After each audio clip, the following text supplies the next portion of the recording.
Am I the a-hole for letting our son use his untouched college fund as a down payment on a house and not using it to pay off our daughter's student loans? Our son just graduated college. He was extremely studious in high school and was able to get a full scholarship to the school of his choice. The college fund we saved for him therefore went untouched. Our daughter is a couple years older than our son. Despite our best efforts, she was never the greatest student. So while she was able to go to college, she received no scholarship money.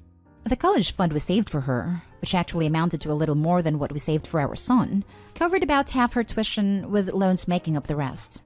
Our son did extremely well in college and graduated with a great job. We therefore decided to gift him his college fund to use as a down payment on a house. And with the stock market's gains over the last 4 years, it's grown quite a bit since he went off to school. Our daughter was furious when she found out that our son's college fund went towards him buying a house. She said that he's already way ahead of her in life, since he graduated debt-free with a much better paying job than our daughter's, and it's not fair to put him even further ahead. She maintains the fair thing to have done is to have put our son's fund towards paying off her loans. Both my husband, our son, and I think our daughter is being entitled, but she told some of our extended family how unfair we're being and they're taking her side. Are we somehow the unfair ones here?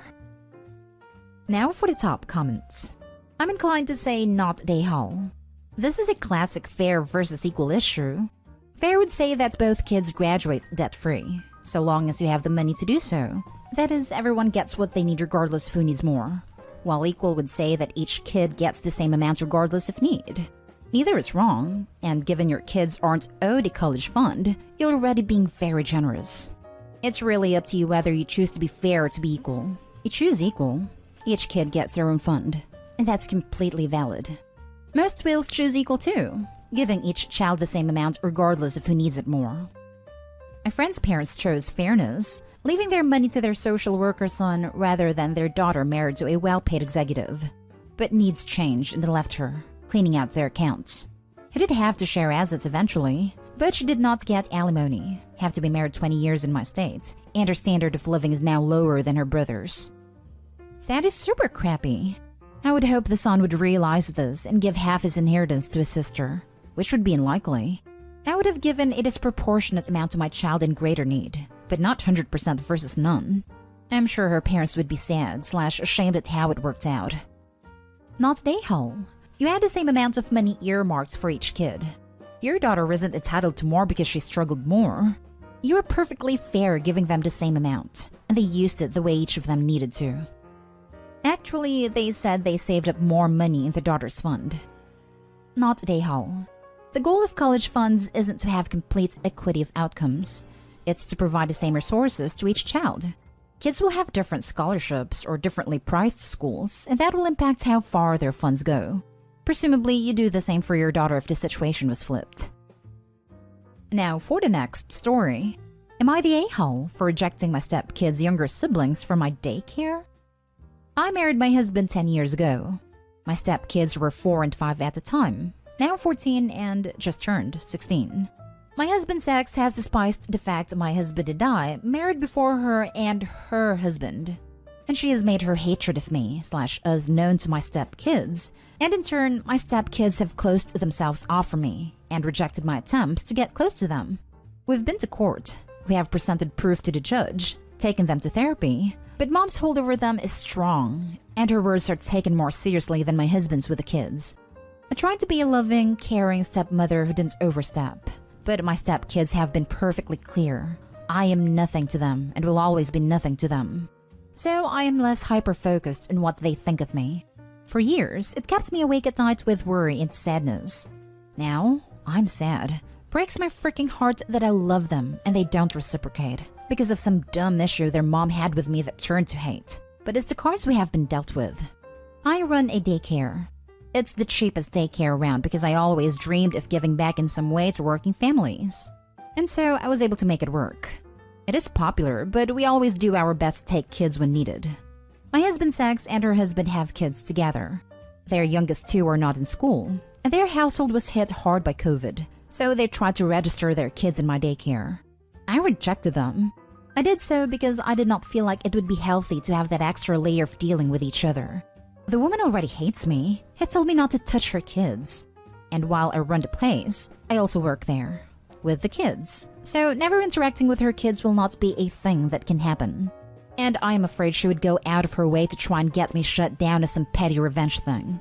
The issue is, she was pissed about the rejection and told my stepkids, and they told my husband's family, who now think I'm the a-hole, as well as the ex of my stepkids, because this could have been me showing my stepkids that I'm willing to go out of my way for their other family. And that is fine. Except I have always done my best to be kind, to be friendly, to not fight, and it wasn't enough. I don't see this one thing tipping the scale after a decade. But I want to know if I'm the a-hole for rejecting the kids from my daycare? Not the a-hole. She asked you not to touch her kids. How can you do that if they're at your daycare? OP is being smart and protecting herself, her employees, and her business. All it takes is one allegation, and she could lose everything. Suppose on if the kiddos has an accident. What's to stop the mother from alleging abuse? Part of me thinks that's the mother's end goal anyway. She cannot stand OP. So why out of every other childcare situation known to humanity would she want her kids to be cared for by OP? Not the a-hole. Not the a-hole. Your decision seems well thought out, and you have the right to do what's best to protect your own family and business. I can't even comprehend after everything she has done to you that she would even think this was okay to try to enroll her kids with you. Though it may very well have been another ploy to make you look bad. As in, she knew you'd say no. She knew it would cause more friction, and it was just another way to make you look bad to your stepkids. I'm sorry you have to experience all of this from your husband's ex, but your continued ability rising above the situation is a testimony to your character, and, well, her behavior is a testament to her own. Good luck. Not the a-hole. It sounds like you have a damn good reason not to be anywhere near her kids. If she's already told you not to touch her kids, then tries to enroll said kids at your daycare, yeah, I'd be worried too that she's trying to pull something. Not the a-hole. This would be a crap show waiting to happen if you allowed those kids in. Imagine they have a serious accident at daycare, or even not so overly serious but get a bruised knee, etc. Who do you think is getting the blame regardless of the circumstances? I'm about to sound like an a-hole, but the ex could be picturing a huge insurance payout if something were to happen. 100% you did the right thing rejecting them. This has been my fear too. Like maybe even a small paper cut, I could see sending her over the edge. Next story. Am I the a-hole for manipulating my daughter's marriage? From the title, I'm sure I, 49 male, do sound like one. My eldest daughter seems to believe I am, so wanted to know if she's right. A couple years ago, my daughter Nat, who was 21 at the time, introduced us to her fiancé, a 46-year-old man, literally 1 year younger than me. Everyone in the family was livid.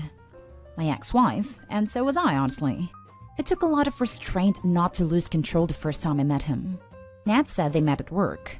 He wasn't her direct supervisor due to them working different departments, but that still didn't sit right with me.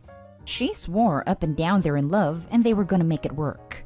Nat is a sweet girl, very smart and mature, but the first time I met him, I saw right through him. Actually got some pretty good advice from a close friend of mine. He encouraged me to befriend the guy, support my daughter even if I don't support it. But be his friend in a way that makes my daughter see his real age and show how completely different they really are. I wasn't over the top with it, but I did attempt to become close with him, not that I enjoyed any second of it. When they'd come over for a visit, we spent hours talking about politics, work, what our plans were once we finally hit retirement, shared stories from childhood. Sometimes I could tell the conversations would bore my daughter, even when we'd include her in them. It's been over a year since they got married, and Nat decided to leave him a few weeks ago. She asked me for help finding an attorney, so me and her mom have been helping out with that. She left their place, so at the moment she's staying with me. As I suspected, she realized they were not compatible at all, and it just felt weird according to her how similar me and him are. I'll be honest, I'm relieved I won't have to be his friend anymore. Everyone came over for Father's Day. Nat went with her brother to buy more chips and sodas, so it was only me and eldest daughter. My eldest daughter asked if I'd be able to cope with not having my buddy anymore, and I said of course. It's not like I enjoy being around the guy.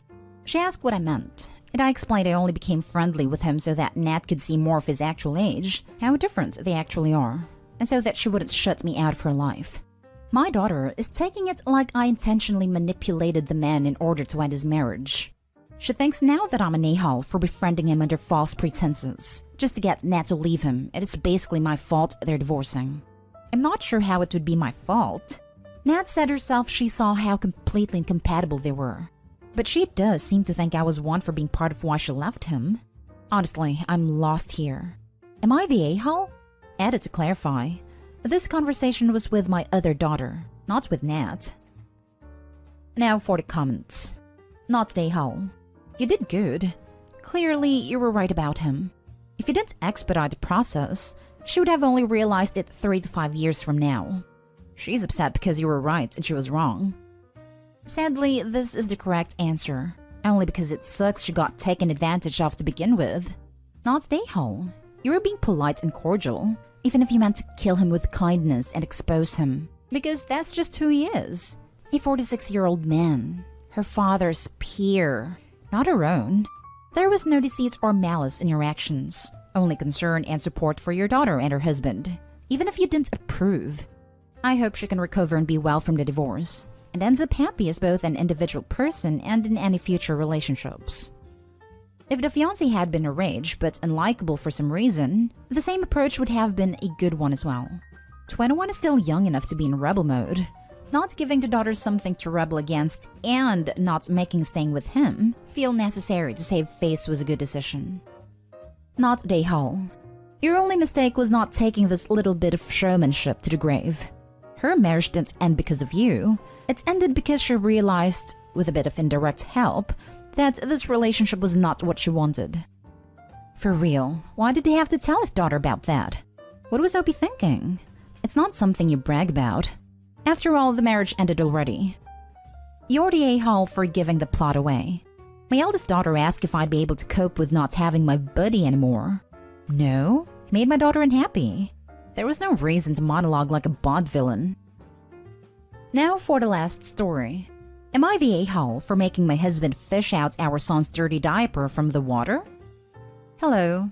Me, female 29, and my husband, male 33, haven't gone out in a while, about 4 months. And the reason for that is he lost his best friend. They were like brothers, and this loss was very devastating for my husband. As a result, he's become less active and less interested in doing things. I wanted to cheer him up and get some family time together, and since weather is hot, I wanted us to go have fun at the beach. We had a tent at the beach and brought our own food and stuff we needed to spend the day. My husband wanted to change our son's diaper, so I let him handle it while I prepared a meal. When finished, I asked him to wrap the dirty diaper and put it in the trash bin outside. He went outside for a minute, then came back.